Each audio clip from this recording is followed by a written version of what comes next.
All right, I'm gonna make an attempt to use this camera and film here and kind of do a panoramic. We're at the Magnolia Cemetery in Charleston, and we're gonna not film in the sun like we did last time. And this is one of my favorite places ever. This is down amongst, such a beautiful place. We're gonna go over here and film in the shade. Hope, come over here with me. So we've got everything set up over here.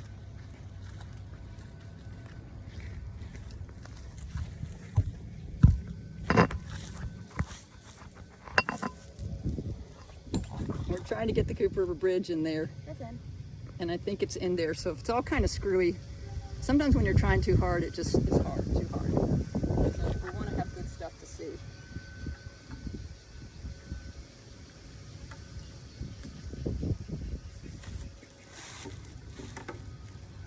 One, two, three. And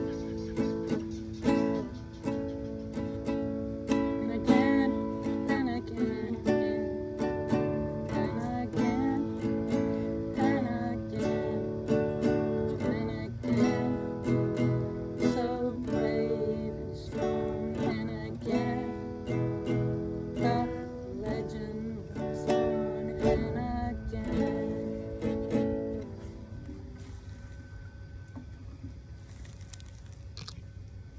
All right, you got some stuff here. I might not be in the video 100% good because I really want you guys to see the Cooper River bridges. And I want to be able to put my feet up.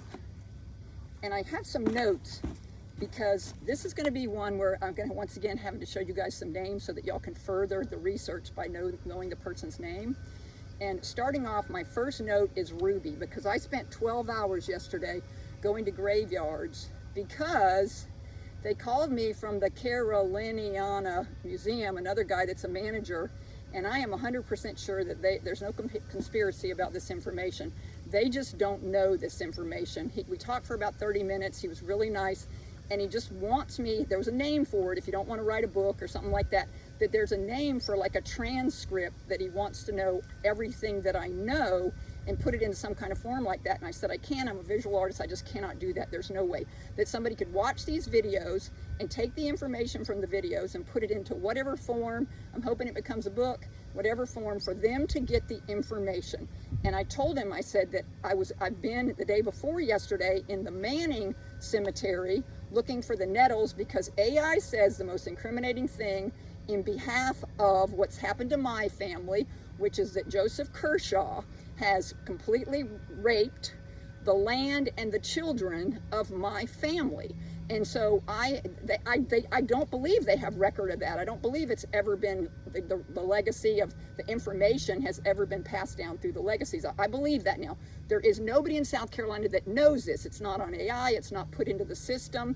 It's not something that anybody on the planet cares about who the first people are, which is tragic, because people like Charlie Montgomery's family, Johnny Boyd's family, Neela Carey's family, the Halls, the Browns, the Whites, the Moores, all of these families, if we had known who they were, we would be able to say, oh my God, we're part of blank blank family. I mean, I am the great great great granddaughter line of Alfred the Great. Those are people that were super intellects. Alfred the Great was the 5th child.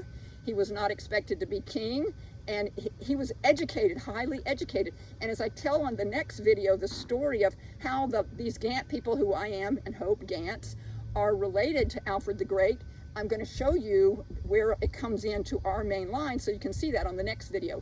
But right now, I've been spent 12 hours because I told him, I said that I went to Manning, call Manning yesterday, to go in and check out their nettles stuff from the Manning Cemetery. And the lady said, oh my God, I can't go, people are here. So I called her back in about 30 minutes, and she said that they're here to close the archives in Manning. Like unexpectedly, she was born and I asked her, she was born and raised in Manning, she's worked there for a really long time. And I said, what's the explanation? She said, no explanation. And she said, tomorrow is the last day that the Manning archives will be opened ever. And they're here taking it all out in boxes. Okay, that's super suspicious since I'm out there saying the Nettles Mathis letters, AI says, are the most incriminating thing for the legacy of Joseph Kershaw. So I told all this to the guy at the archives when he called me, and he sounded shocked. He really genuinely sounded shocked. So y'all need to realize that if history doesn't match up with what the people in power today or in present time, then they can go in and they can take the stuff out of the archives. And I told him, I said, I'm going to go to every single graveyard tomorrow from Aiken County to Chesterfield, and I'm going to photograph and see who's in the graveyards before they put wrought iron gates in front of the graveyards and lock them. Because the graveyards are we're in a graveyard now at the Magnolia Cemetery. The graveyards are the best telling, most honest version of, if you know the history of where the people actually are. They're buried here in the graveyards. So in the course of doing that, I'm going to do a really long video about the time I spent around the graveyards just outside of Aiken. I didn't know where I was going. I was going to go up to Chesterfield, where the Nettles had on their graves in Manning, Chesterfield. Like, we are the people from Chesterfield. That's got to mean something. That's where the Aaron Burr cemetery people are buried up there. And so I left and went up there yesterday, spent 12 hours going in graveyards. And one thing that's really, really important, I'm going to do a lot of video on it, is when the exit they told me to get off of was the one for the South Carolina State Equestrian Center. And I was like, of course, that's going to be the one, that side of Aiken. So I get off and I go and I miss my turn to go to Chesterfield. And right there were two white stone mad angry lions. And I was like, what the heck, this is crazy. So I look up and it's a little teeny building and it's church.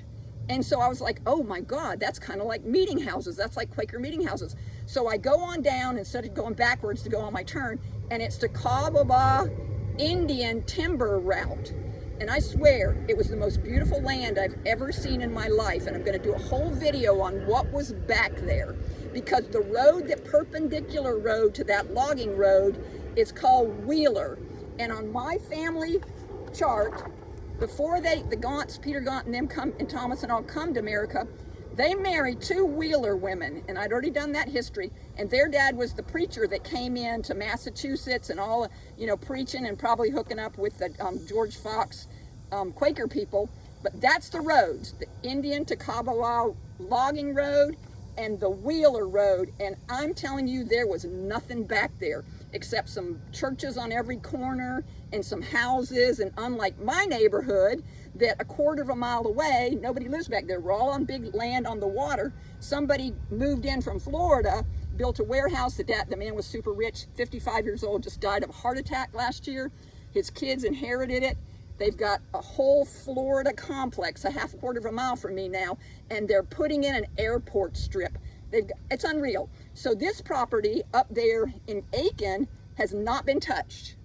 And these are Wheelers, and I went to 12 hours of graveyards all the way up to my favorite place in Chesterfield, was where you could tell that they had gone up there. They weren't prejudiced people, and they had the gene pool up there were the most beautiful African-American people. They looked Egyptian, and I saw a guy that was identical to the influencers that I'm filming in Lancashire, England. That's enough for this video.